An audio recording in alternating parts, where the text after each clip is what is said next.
A ver, empezamos, muchachos. Dice la primera pregunta, que si ya con la emisión del CFDI se exenta la empresa retenedora de hacer el timbrado de las retenciones. Sí, sí, ya se exenta, pero también me hace una pregunta aquí adherida. Si de los meses de enero y febrero y marzo la persona entrega el comprobante impreso con código de barras o el CFD, entonces la empresa que hace la retención se está obligada a hacer el timbrado de ese periodo. Por eso les mencionaba que ¿qué va a hacer la empresa? Oye, ¿quieres que te pague mi y entrégame CFDI? Para que no me vea en la disyuntiva del primer trimestre de tener que hacer el timbrado de la retención. ¿Sí les queda contestada la pregunta? Bien, esa es una. Segundo, ¿qué tipo de contabilidad lleva el régimen de incorporación fiscal? Ya no sabemos, ¿no? Realmente el régimen de incorporación fiscal tiene la opción de irse al sistema de registro fiscal. Por lo tanto, ahí presentará ingresos y deducciones, podrá facturar y acuérdense que tiene que poner el RFC de sus gastos, de sus bienes o servicios para que quede eximido de la DIOT. Puedo no hacerlo y entonces tendría que llevar una contabilidad formal según las reglas de impuesto de la renta, en donde quedó en sus reglas 111 a 113.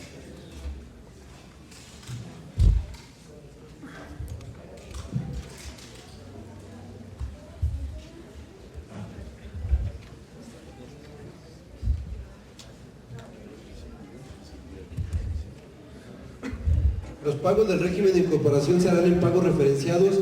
En principio se entiende que deberían de ser así, debe de haber la opción del pago referenciado, pero también hay la opción de irme al sistema de registro fiscal y entonces ahí voy a presentar todo. Ya no tendría que irme al pago referenciado. ¿Sí, muchachos? ¿Cómo queda el pago o régimen para taxistas? El taxista tendría que irse al régimen de incorporación fiscal y hacer los FDIs a través del día o de semanal o mensual. Y si está en el régimen de incorporación, inclusive puede hacer el timbrado bimensual. Este es para el taxista.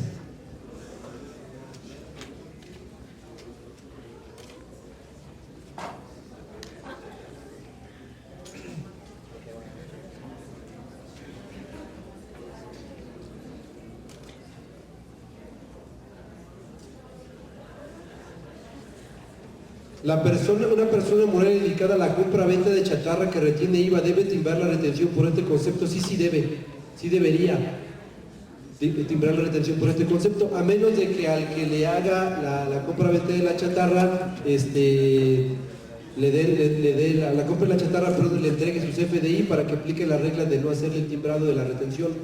Pero en principio sí, la persona moral tendría que hacer el timbrado de esa retención de IVA.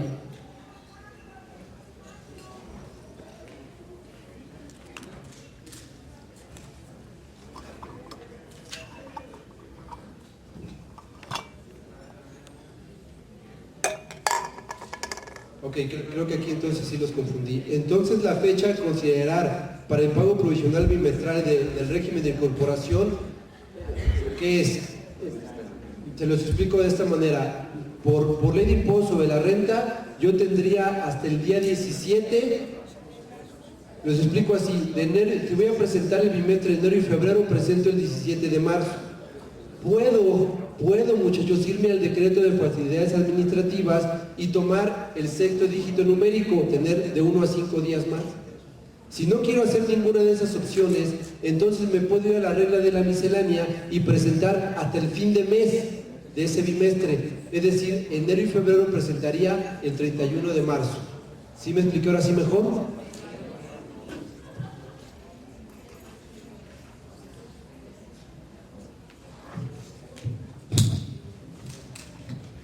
Dice un repeco que adquiera una franquicia puede seguir o puede estar en el régimen de incorporación fiscal dependiendo de los ingresos. El tema es, al adquirir una franquicia, si la franquicia tiene ingresos no suficientes como para no estar. Entonces, el tema es del ingreso que genere la franquicia. ¿En qué fecha se debe de presentar la declaración de DIOT? El día 17. ¿Hay algún monto en los depósitos bancarios para que la autoridad no reenvíe siendo no convertible? contribuyente, no se señala el importe, no sabemos cuál va a ser la política para estos límites de aviso. Todo esto es verdaderamente incierto, apenas se está iniciando. El problema que se tiene es quién va a usar esa información y cómo lo va a usar. En su opinión y experiencia y conocimientos en relación con la reforma hacendaria, ¿tendrá algún impacto favorable en el entorno económico del país y por consiguiente en la economía de las familias? Esto es verdaderamente subjetivo. Yo creo que la reforma se tenía que haber hecho. Esta no es la reforma que estábamos esperando por el federalismo y por el incremento del número de contribuyentes. El régimen de incorporación es a 10 años y no sabemos cuál va a ser el proceso que se siga. Si estamos hablando de factura electrónica y el día de hoy tenemos un universo de 9 millones y los que están registrados el día de hoy es menos de 1 millón, ¿cuál va a ser la forma de coerción que tenga el SAT para que todos cumplan? Ese es el problema al cual nos estamos enfrentando. Cuando se hizo lo de la factura electrónica obligatoria para los primeros contribuyentes, que fueron 1,250, que son los que se autofacturaban, pasó un año y solamente cumplieron el 35%. Estaba considerado como un fracaso. Sin embargo, de mayo de ese año a diciembre, el 98% cumplió.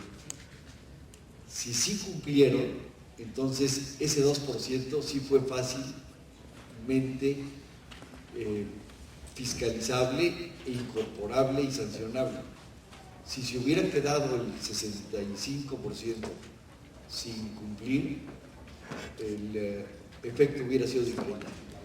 Si tenemos una cantidad tan grande de contribuyentes que no se incorpore, no sé qué es lo que vaya a pasar, y es a lo que le está apostando el día de hoy la reforma fiscal.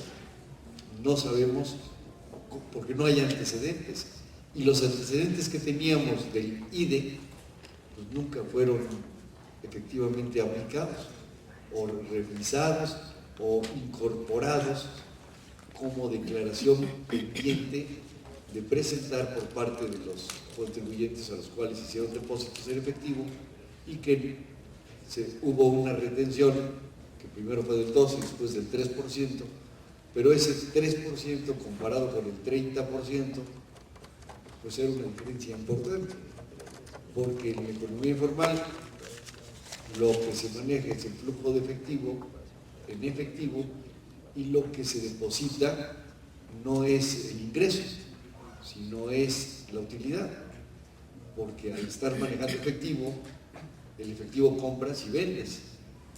¿Qué es lo que se deposita? La diferencia.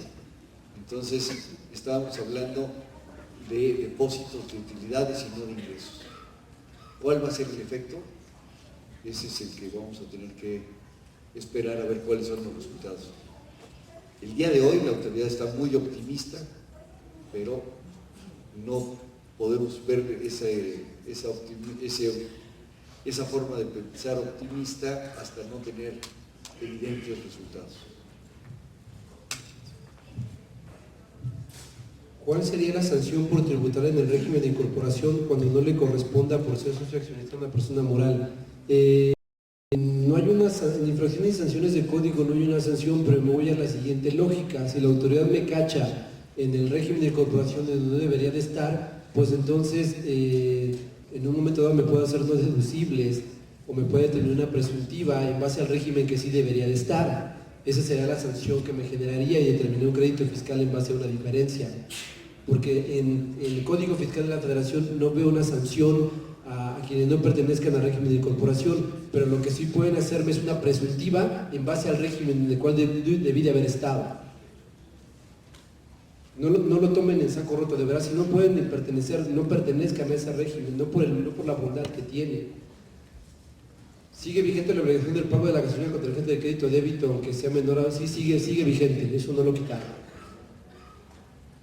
¿Los contribuyentes del régimen de incorporación podrán solicitar la devolución del IVA? Sí, pero si entran al esquema de solicitar el estímulo de la última parte que les mencioné, pues no pueden hacerlo, ¿no? Inclusive el mismo decreto dice que los estímulos que se han dado no son acumulables para impuesto sobre la renta, entonces no abusemos tampoco.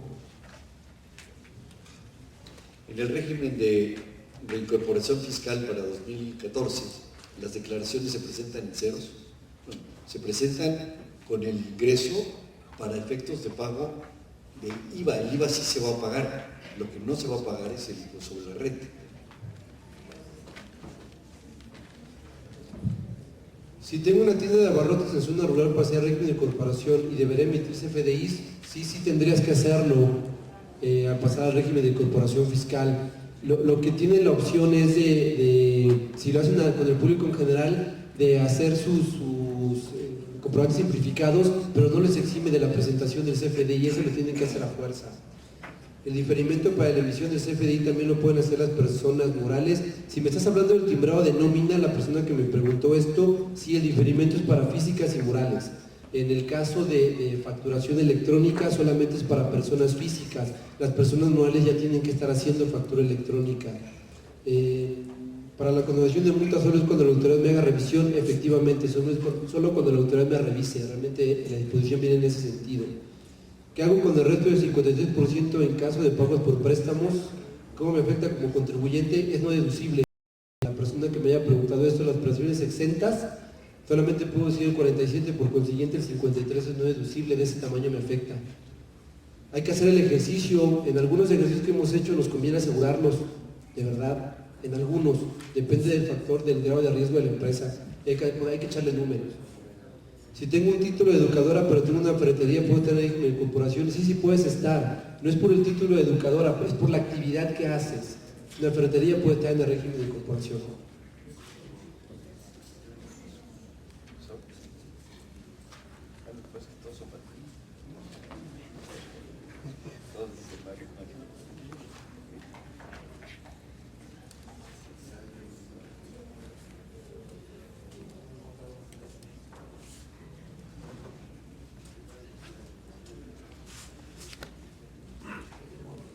Una persona física renta casa a un extranjero y él te deposita la renta mediante transferencia. ¿El arrendador está obligado a emitir comprobante fiscal? Sí está obligado, pero el extranjero no tiene RFC, hay que ocupar el genérico.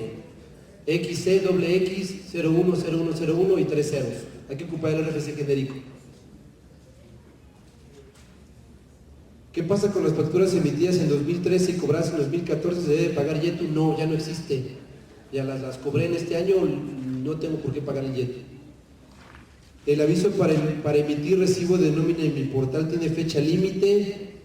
No nos han manifestado una fecha límite, pero ya avisen, muchachos, en cuanto puedan. Y se pueden deducir los comprobantes que se emitan como operaciones con el público en general o que emitan contribuyentes de zonas rurales. No se pueden deducir. El requisito para que un documento sea deducible tiene que tener la identificación del contribuyente y la separación del IVA. En el caso de contribuyentes al público en general, específicamente no tiene desglosado el IVA.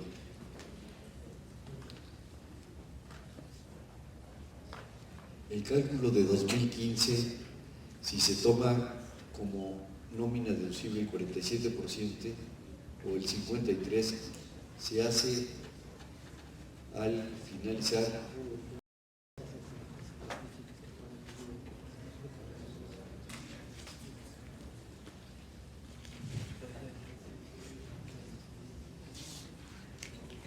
Sí, por si le entendiste, sí. No, perdón, pero no entiendo la letra. Dice, Esto es una letra, no voy a tratar de... Dice, el cálculo, ok, acuérdense que para las personas morales en el 2014 pues nada más deduzco de las prestaciones exentas el 47. En 2015 tendré que hacer la formulita que les dije. Muy buena pregunta. ¿Y las personas físicas? Porque la persona física sí deduce en los pagos provisionales, que es diferente a la persona física, la persona moral. Entonces la persona física solamente va a poder deducir en los pagos provisionales el 47% en 2014 de sus prestaciones exentas de su nómina. Tendrá que hacer el ejercicio para que, ahora sí le doy la razón al compañero de allá atrás que me decía que era con 2013, yo haría el ejemplo para la persona física con 2013 y 2014 por ser prestaciones pagadas, para que en 2015 empiece en enero a saber si va a deducir en sus prestaciones exentas el 47 o el 53. ¿Sí me expliqué, muchachos? ¿Sí queda claro para todos? Porque es para la persona física. ¿Dónde no quedó claro? Lo repito.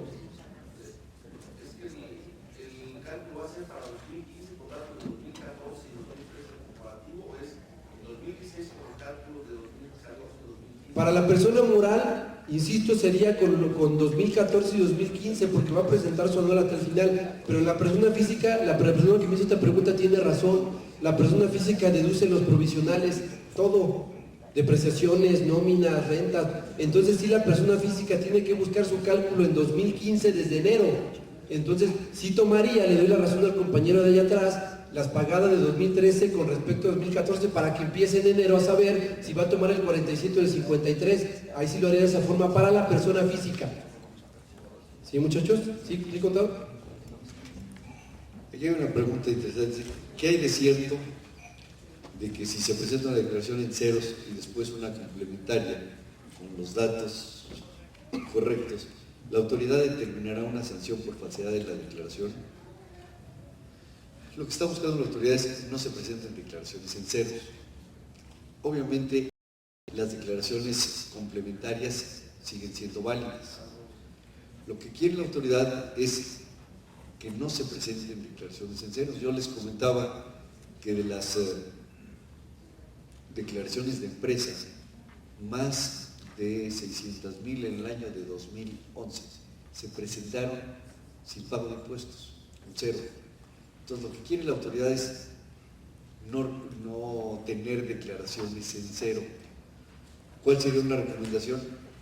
Si vas a presentar una declaración complementaria, porque todavía no tienes los datos de los ingresos o deducciones del periodo, de la declaración al periodo que corresponda, pues a lo mejor la recomendación a partir de hoy sería preséntalas con información que tienes hoy y no en cero, para que la complementaria sea complementaria de lo que tienes hoy a la fecha en la que tienes la información completa, para que no vaya a ser susceptible de pensar que estás presentando información con un concepto de falsedad. SC que no es donataria autorizada, ¿cómo realizará sus pagos de ISR en 2014 si no hay coeficiente? Quiero pensar que la pregunta sería, ¿soy una escuela que no conseguí el permiso para recibir donativos deducibles de impuestos? No puedo estar ya en título 3, paso automáticamente a título 2, pero no les dijeron un mecanismo para que saquen un coeficiente de utilidad, entonces empezarían en 2014 como si hubiesen hoy hecho su acta constitutiva y empezar a tributar para en 2014 determinar el coeficiente de utilidad para 2015. Seguramente los transportistas se van a ir a amparar diciéndoles por qué a estos no, y a mí sí me pusiste un esquema de sacar coeficiente de utilidad. ¿Sí, muchachos? Y si automáticamente el SAT está pasando al régimen de actividad empresarial a un pequeño contribuyente que tiene arrendamiento por el importe, también sucede por sueldos. ¿Y cuál es el fundamento? Por sueldos, ¿no? Por sueldos no estás pasando de un régimen a otro. El régimen de sueldos, lo único nuevo es que te van a timbrar para tenerte localizable durante todo el año, para que al final pues ya tengan el ingreso que percibiste de todos los que te pagaron sueldos durante el año. Un pequeño contribuyente que hasta el 31 de diciembre de 2013 también estaba como asalariada, el SAT en forma automática lo está pasando a régimen general de ley. Para seguir en el régimen de incorporación tiene que disminuir la obligación de asalariado.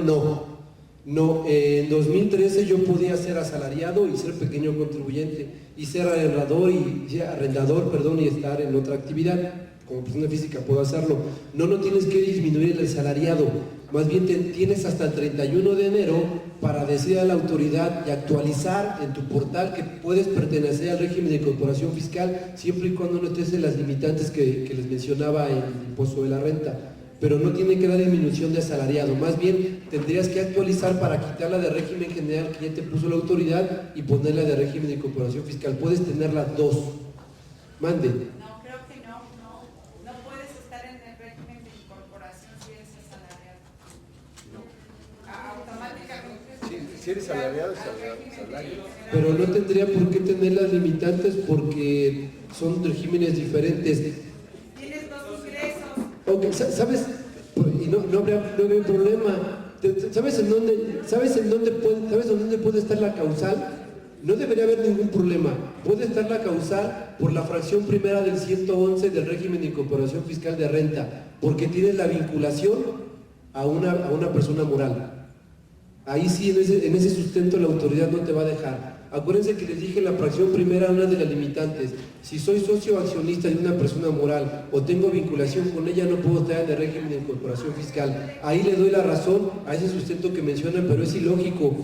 En mi opinión es ilógico que seas asalariado y no puedes estar en el régimen de incorporación fiscal. Te creo que no pueda. Por el tema de salario. Por el tema de salario, no me deja estar en el régimen de incorporación. Pues sí. El salario actualmente se está manejando como si fuera una cédula. Es decir, el salario se maneja totalmente aparte. Tú tienes ingreso por salario, el patrón te retiene y tú no puedes inclusive hacer ninguna deducción. Pero si pudiera ser arrendador o pudiera ser... Ese es otro, entonces te lo manejan como...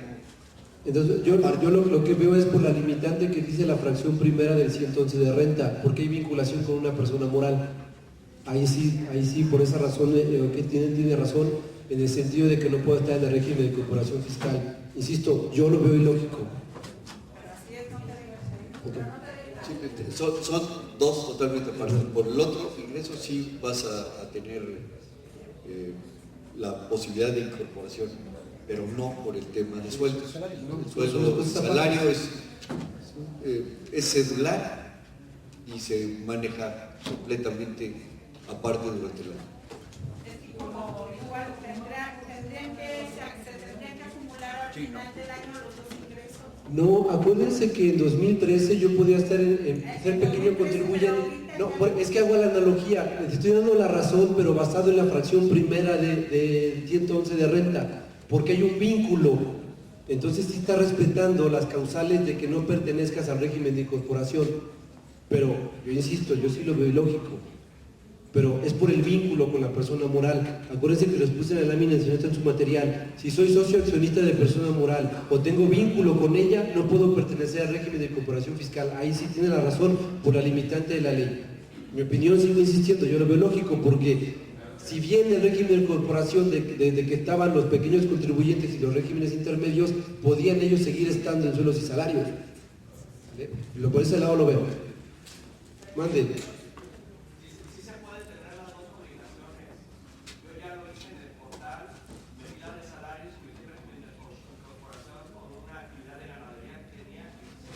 Ah, sí, por separado. No sé si lo así. Sí, ya digo. No sé si tenga que ver con que la página está realmente fallando demasiado, pero insisto, o sea, yo lo veo lógico que la autoridad te lo niegue. Son dos ingresos totalmente diferentes. Ahora bien, pero también vuelvo a insistir, dice, soy socio o accionista, aunque parezca que es rayado, de persona moral no puedo participar en el régimen de incorporación. Y si tengo vínculo, entonces el vínculo es ser trabajador de una empresa. Entonces, no podría existir, no tendría que estar. Ahí sí, a lo mejor tienes que tener cuidado, compañero. Yo creo que por ejemplo el vínculo va, si trabajo en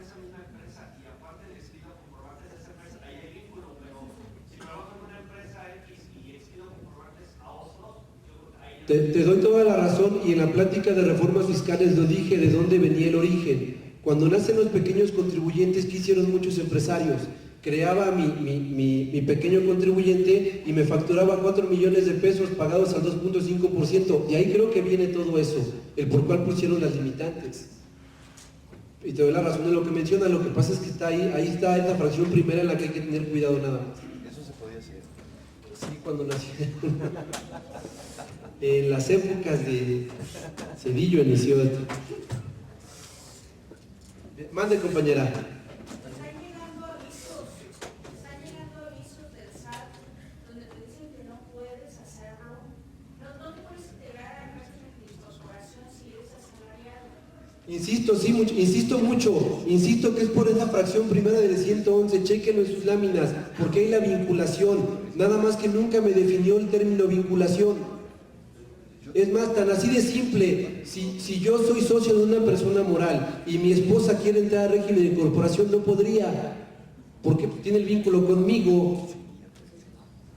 Así de sencillo, así de ambiguo está la palabra vínculo en esa fracción. Mande. ¿No podrá ser también por el hecho de que dentro del artículo 111 dice que este nuevo es aplicable a las personas físicas que únicamente realicen actividades empresariales o presten servicios para los que se refiere al artículo? No se oye. Dice la compañera que empieza el 111 diciendo que este régimen es únicamente para personas físicas que realicen actividades empresariales. Sí, tiene la razón la compañera, viene por ahí y viene, insisto, porque las limitantes, la palabra vínculo no la definieron de manera correcta. Yo pensé que en la miscelánea iba a haber alguna definición de ese vínculo, no lo existe, por lo tanto, si estoy en sueldos y salarios, le doy la razón a todos los compañeros que dijeron, es que no me deja, y el compañero me dice, sí, a mí sí me dejó, yo le doy la razón a las personas que no los deje y al compañero le digo, ten cuidado por esa fracción primera, de entrada, te va a decir que no debes de estar ahí.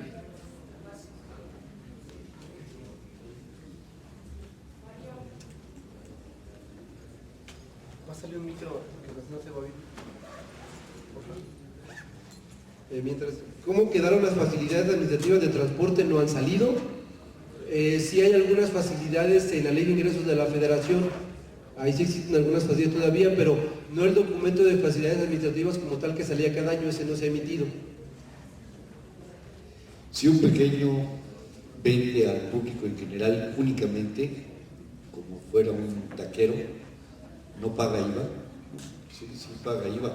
Lo que pasa es que el IVA está incluido en el precio, que ese es el concepto general de público en general.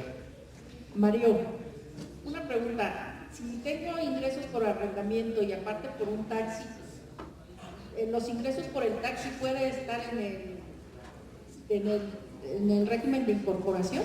Sí puedes estar, son dos cosas, son dos ingresos totalmente diferentes. Porque Sí. Hacienda envió un papel de que pasaba al régimen general. ¿A régimen general? Sí. Porque tenía las dos actividades. Sí. Entonces, ¿puedo hacer el cambio?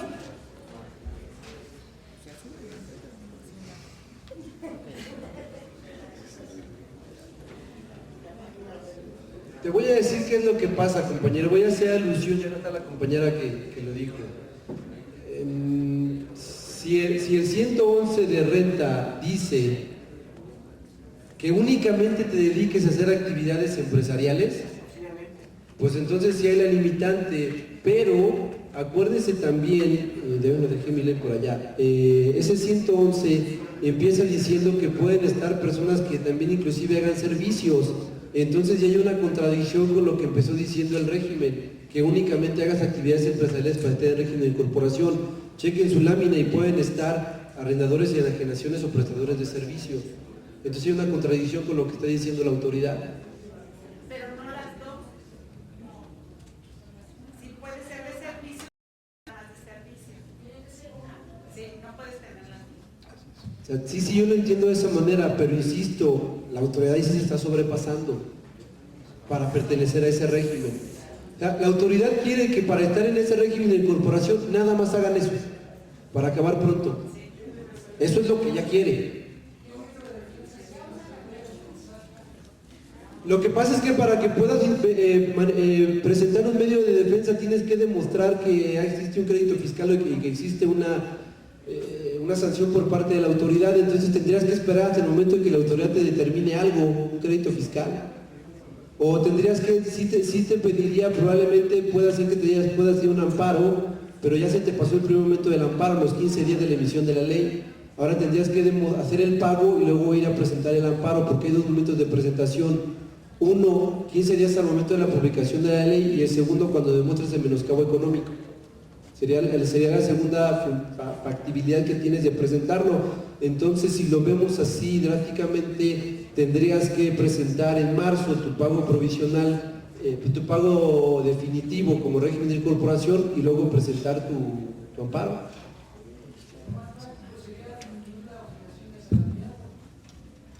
La otra sería quitar la obligación de asalariado, claro, y déjese régimen de incorporación, pero ese es el menor de los males. Hay personas que, como dicen, hacen arrendamiento, tienen actividades empresariales, entonces los están limitando. Tendrían que estar en arrendamiento, por ejemplo, y en régimen general de ley para que sigan teniendo las dos opciones. Así está limitando esa parte de régimen de incorporación fiscal. Le doy la razón en la parte que dice que es exclusivamente actividades empresariales, pero también chequen sus láminas, sí menciona que también pueden hacer prestaciones de servicios, siempre y cuando no se requiera cédula profesional. Está muy ambiguo ahí.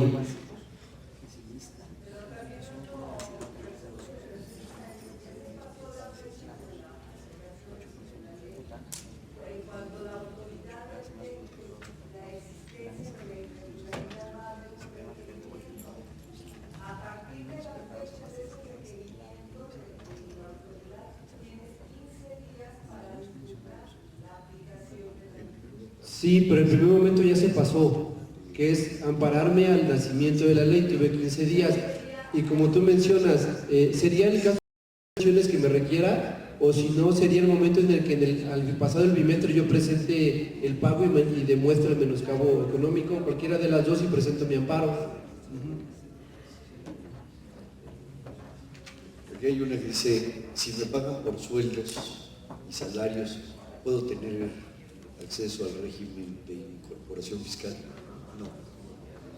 No, porque el sueldo y salario es retenible y es considerado como un ingreso no sujeto a la acumulación por otros conceptos. La incorporación solamente son a los contribuyentes pequeños que tenían la cuota fija y ahora se están incorporando al régimen nuevo. En el caso de un contribuyente que está en el nuevo régimen, puede tener fiel, todos deben de tener fiel, y pueden timbrar con un proveedor, deben de timbrar con un proveedor.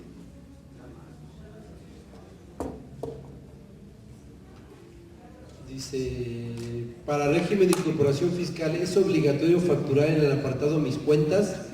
¿O se puede facturar en un proveedor autorizado ya que el sistema está muy saturado?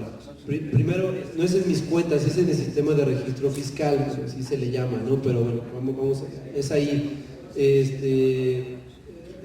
No es obligatorio facturar, es una opción, facturar en el sistema de registro fiscal.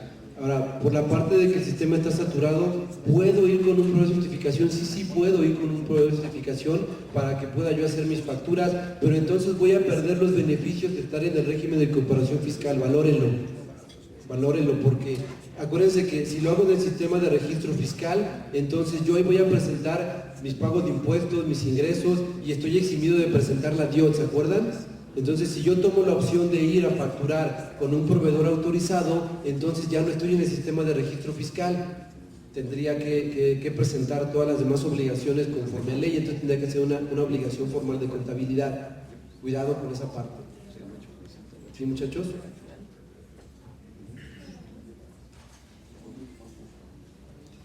Y si un contribuyente que tributa con el régimen de incorporación y es una pizzería, Al expedir sus facturas debe grabar el IEPS por ser un producto de alta graduada densidad calórica. Estuvimos viendo, no entra dentro de los 9 conceptos la pizza. Son productos de confitería, dulces, cremas, leches, helados. Entonces la pizza no entra. Entonces en este caso no sería. Aquí una pregunta que sale si en el restaurante aquí abajo están vendiendo como postres, dulces, frutas, hortalizas, cremas y dulces de leche. En teoría deberían de cobrarnos el 8% de este impuesto de IEPS. No. Solamente el fabricante, ¿no? Pues sí, ellos lo fabrican. No, pero... ¿Por qué no? Si ellos lo compran... No, ellos lo hacen aquí, pero estoy diciendo que lo hacen, sí. Sí, aquí casi no revenden. O sea, todo lo hacen. Entonces, sí causa el 8%. Sí, es enajenación. No por fabricación. Sí. Este es un tema totalmente novedoso. En el caso de la pizzería no aplica, pero en el caso de los flanes y de los dulces que estén haciendo aquí, ¿De la escuela? es más, hoy no me cobraron el IEPS en la comida de aquí.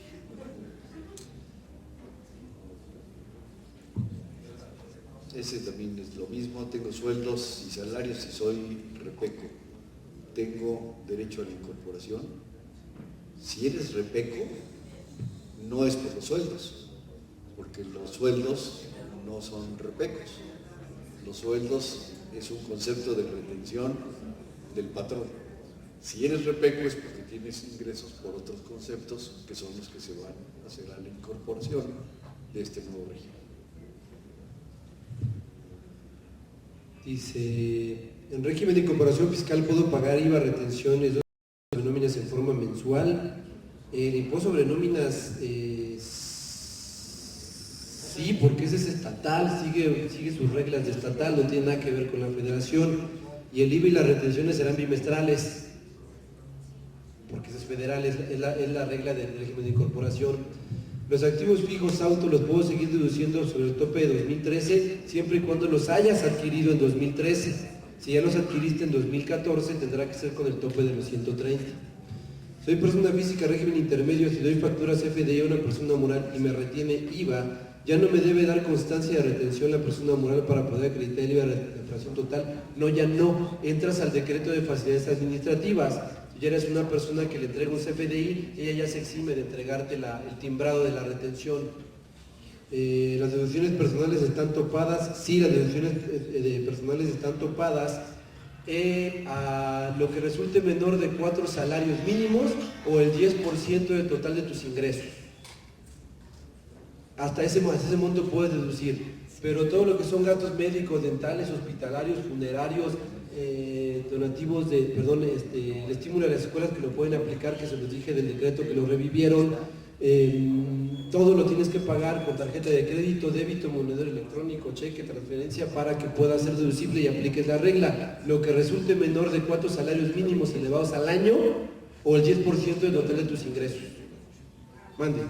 ¿Tienen que ser pagados siempre con la tarjeta? Sí, no importa el monto, tiene que estar, le pusieron esa limitante o esa situación, tiene que pagar a fuerzas con cualquier vínculo a estado de cuenta bancaria.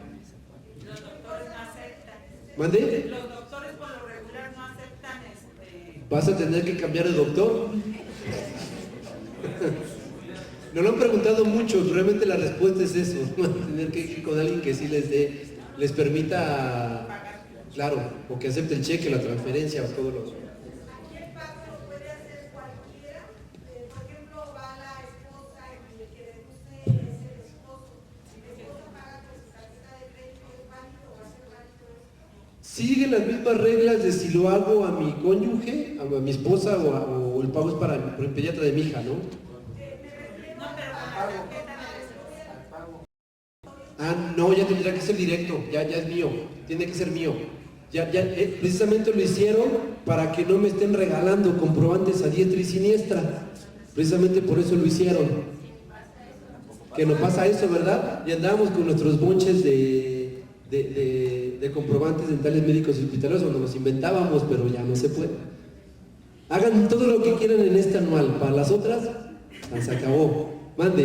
Lo que pasa es de que mi esposo es el que hace la deducción en su declaración anual. Tendría que pagarlo él. Pero yo soy la que voy al consultorio y pago, pido recibo, porque él no puede ir a estar pagando. Pídele un adicional. Pídele un adicional para que se cargue su cuenta bancaria de él. Digo, muchos no vamos a clase. Pídele un adicional, si no ya no se puede. Precisamente lo hicieron por eso, porque nos regalaban todo. No te tiene confianza. Entonces ya, ya el primo, el tío, hasta el vecino tenía mi cédula, ¿no? Y me iban y daban comprobante. Por eso lo hicieron, es personal ya.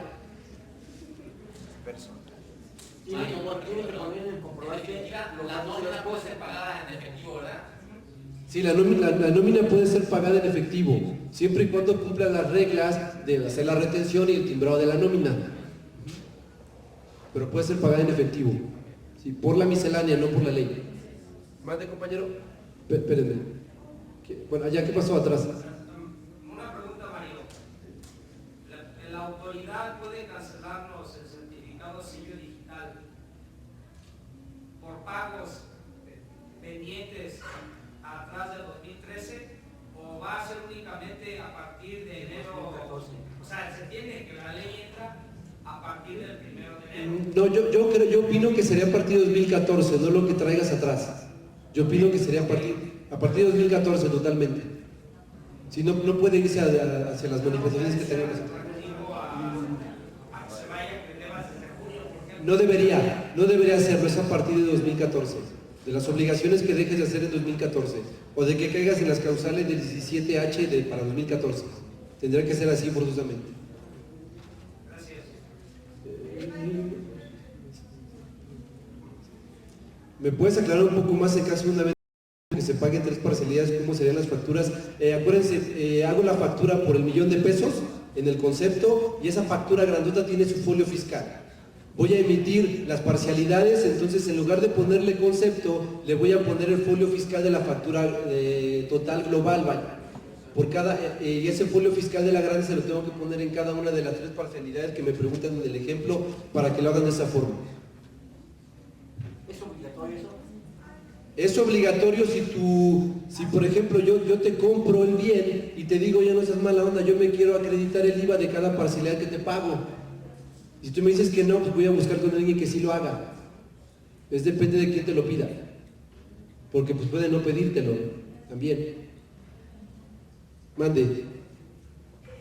Alguno de ustedes dos mencionó en su exposición que si se traspasa un negocio o se vende un negocio, la persona que adquiere no puede entrar al régimen de incorporación, aunque sea nuevo en el registro, que es la primera vez que va a ser contribuyente. Es la limitante que hay en ley. Si yo estoy en el régimen de incorporación fiscal y le traspaso mi negocio o me compra mi negocio el contador Macías, él ya no puede estar en el régimen de incorporación, aunque sea su primera vez, porque ya hubo uno que lo traía. La persona que vende ahorita, en su caso, está en régimen general de ley, pero va a vender su negocio. Ahí sí te doy la razón. O sea, cuando yo estoy en el régimen de incorporación fiscal y vendo mi negociación, la persona que lo recibe no puede continuar en el de incorporación fiscal. En el otro te daría la razón porque viene de otro régimen y el nuevo apenas va a empezar. Pero si es de incorporación a otro, no se podría. ¿Sí? ¿Existe alguna forma de facturación? Siempre le ha existido desde que nació la facturación electrónica. Bueno, no que nació, porque el contador Macías desde hace 20 años las personas morales grandotas ya lo hacían. De que empezó esta obligación en septiembre de 2010, que salió la primera emisión de la miscelánea, ya venía la forma de autofacturación. Sí lo pueden hacer. Pero ven sus limitantes porque solamente si lo hago a mineros, productores, pequeños productores de leche, tiene su particular de con quienes sí puedo hacer autofacturación, no con todo el mundo. Mande. Por favor, el decreto de facilidades administrativas, a efectos de venta al público en general,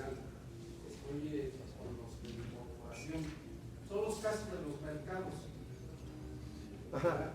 Le voy a sujetar a esto, ¿cómo lo voy a hacer válido? O sea, voy a acreditar el 100% de IVA, no voy a pagar IVA, no voy a pagar ISR, entonces, ¿pero cómo lo voy a hacer válido? Ok. Tendrías que, una de dos, o estar en el sistema de registro fiscal, o aunque tú hagas tu contabilidad, tendría que ver el referenciado donde tú llenes toda la información de lo que cobraste, de lo que lo deduciste, porque tienes que llegar al número, muchachos. No significa que los están eximiendo de presentar todo.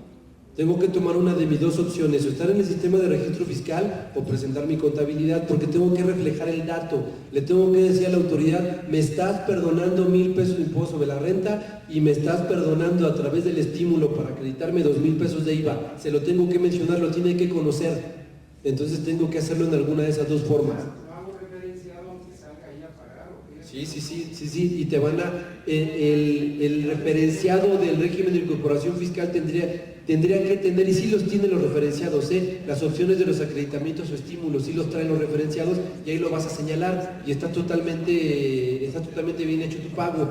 O si te metes al régimen de registro fiscal a través de la página de internet y ahí presentas toda tu información, ahí mismo debe de venir la parte donde diga impuesto 1,000, acreditamiento de estímulo 1,000. Pero lo tienes que señalar, tienes que hacerlo. ¿Sí? Ahora, otra cosa, Dime. esto pues, es de aplicación anual. No. Es transitoria, ¿no? No, o sea, de aplicación, o sea, sí, el IVA, el impuesto sobre la renta, el perdón del impuesto de la renta, acuérdense que va 2014 100%, 2015 90%, va gradualmente bajando. Para IVA, inclusive está en el decreto de facilidades administrativas, en el séptimo transitorio hasta el final, ahí escondido lo pusieron, y dice para efectos de 2014. Entonces, ¿quién sabe qué pasa en 2015? Si no lo reviven, se nos acabó el beneficio, ¿no? Por eso les digo, los que van a la incorporación fiscal tienen un año para que entonces empiecen a armar todo su esquema. Y requisito no trasladar IVA. Requisito, no traslades IVA, pero No lo acredites. dice que no, porque tú tendrías que solamente pedir facturas de tus gastos o servicios o inversiones que adquieras. Pides la factura, pero no vas a hacer el acreditamiento del IVA porque si no te van a salir saldos a favor. Pero entonces en el referencial ya no me va a resultar. ¿Por qué no? Porque ahí tiene el renglón de referencia del IVA acreditable. Pero no se lo pongas. No se lo pongas, en la parte del acreditable le pones 0 y te va a salir el impuesto y debe de venir la opción del acreditamiento, ahí señalas el acreditamiento para que no te tomes nada del IVA de tus gastos. Lo tendrías que hacer de esa forma. ¿Sí? Y nada más es por 2014. ¿Sí, compañero? ¿Sí te quedó? O sea, por 2014, los pequeños consumidores no van a pagar IVA tampoco. ¿Los quién, perdón? Por 2014, los pequeños no van a pagar IVA. No dice pequeños, dice aquellas personas que hagan actividades exclusivamente con público en general, que no traslade el IVA y que no me acredite el IVA de mis gastos. Me van a perdonar, me van a dar el estímulo del 100% del IVA por pagar. No dice pequeños, porque puede ser un pequeño, puede ser un régimen intermedio o cualquier otra que se adhirió al régimen de incorporación fiscal. Eso es lo que señala el decreto. Aquí lo dice bien claro, régimen de incorporación. Sí. Mande. Una persona que está ahorita tributando en el régimen general de ley podrá, si cumple con los requisitos se podrá regresar al régimen de incorporación. Sí, yo digo que sí. Yo digo que sí puedes regresarte. Porque es más, si nos vamos a las reglas que había para 2013, acuérdense que en la parte del pequeño contribuyente ahí sí decía, si quieres regresar a ser pequeño contribuyente tenía que pasar 2 años o algo, tenía una regla especial. En este no lo dice. Entonces si eres régimen general y cumples con las condicionantes te puedes bajar. Yo digo que sí. En Hacienda una vez me dijeron que ya cuando una vez perteneciste al régimen general de ley no puedes regresar. Pero esas eran las reglas anteriores, ya no podías regresar a ser pequeño. Pero es más, si Hacienda no respetaba una cosa, porque en la sección de pequeños contribuyentes venía una regla para que pudieras volver a pertenecer al pequeño contribuyente, siempre y cuando hubieras estado 2 años como régimen general, pero bueno, el funcionario te va a decir que no.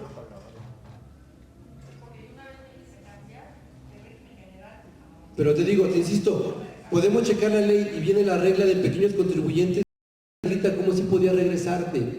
Claro, no muchos lo hacían, ¿no?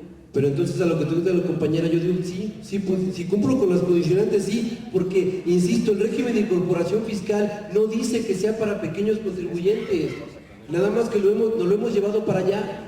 Dice para las personas físicas que no tengan estas limitantes y que no rebasen de 2 millones, eso es lo que señala. Mi opinión, sí pudieses.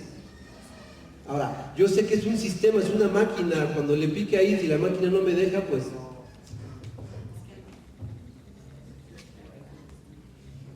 Si se me terminaron los comprobantes impresos, soy contribuyente persona física, régimen de incorporación, ¿puedo seguir pidiendo autorización de comprobantes o ya tengo que expedir CFDI? Ya, caray, está medio raro. Si se me terminaron los comprobantes impresos y soy persona física, es que si vas a régimen de incorporación tienes que hacer CFDI de ya. Ya no tienes opción de hacer comprobante impreso, tienes que hacer CFDI de ya. Si vas a régimen de incorporación. Es que se refiere a que si el año pasado se le acabó ya su CBB, y ahorita ya no tiene 2014. O sea, ya no hay autorización para eso. Tiene que hacer CFDI. Ya dice CFDI. Sí. Porque ya no autorizan CBB en 2014. Seguramente van a autorizar porque hay la opción para las que no personas físicas que no rebasen de $500,000 de los 3 primeros meses de seguir utilizándolo. Que seguramente te van a dar chance. Pero no es para los comprobantes que quedaron todavía pendientes de utilizar. No dice así, compañero. Si pudiese seguir, si tú ahorita te metes al portal y dices, oh, quiero un código de barras bidimensional para seguir emitiendo otros 100, pues te lo van a permitir. Ahí lo que es, cuida las reglas de si puedes o no hacerlo. Porque la autoridad no va a estar cuidando si, es que tú no podías. Te lo dirá después. ¿Sí? Y creo que la última, mande. El régimen de incorporación puede hacer el CFDI hasta abril, ¿no? Sí. Pero ahorita, ¿qué das? Y si vas a hacer el público general, el 100%, puedes estar haciendo CFDI hasta el mes de abril sin importar los ingresos. No, el problema es que el régimen de incorporación lo hace bimestral. Entonces tú tendrías que hacer tu timbrado ¿cuándo? El 28 de febrero. Ya no te alcanzó hasta que llegues a la regla. Sí, Jaime, cuidado. O sea, si pudieses esperarte todo enero y todo febrero, pero hasta febrero, porque se presenta de manera bimestral. Y si te lo dicen las reglas, puedes hacer tu factura de manera bimestral. Entonces ten cuidado ahí. ¿Sí? Para efectos del IVA, el servicio de transporte escolar, ¿qué tasa grava? No, ese sigue estando exento. El que está grabado es el transporte terrestre foráneo de personas. ¿Sí? El local no. ¿Y dan comprobante fiscal? ¿Sí? El transporte escolar. Sí te lo pueden llegar a... Ahorita los de foráneo. Sí, hoy en la mañana en Cuernavaca. Sí, pues te tendrían que dártelo, de hecho, porque pues el papá lo está pagando, lo va a exigir, ¿no? No, el foráneo. ¿El foráneo? Me mandaban un boletito. Ahorita sí, para hacerlo deducible necesito. No, si te metes Sí. en internet Sí. y en internet lo descargas tu comprobante, te lo factura. Esta pregunta sí no la entiendo, dice, la retención de IVA para exportadores indirectos, ¿cómo quedó para 2014? No sé quién la ha hecho, si nos aclara un poquito más le ayudamos porque no entendí la... Ya se fue, yo creo.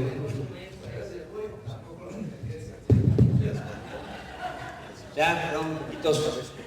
Muchísimas gracias a los que se quedaron en las sesiones de preguntas y respuestas. Que tengan un excelente año.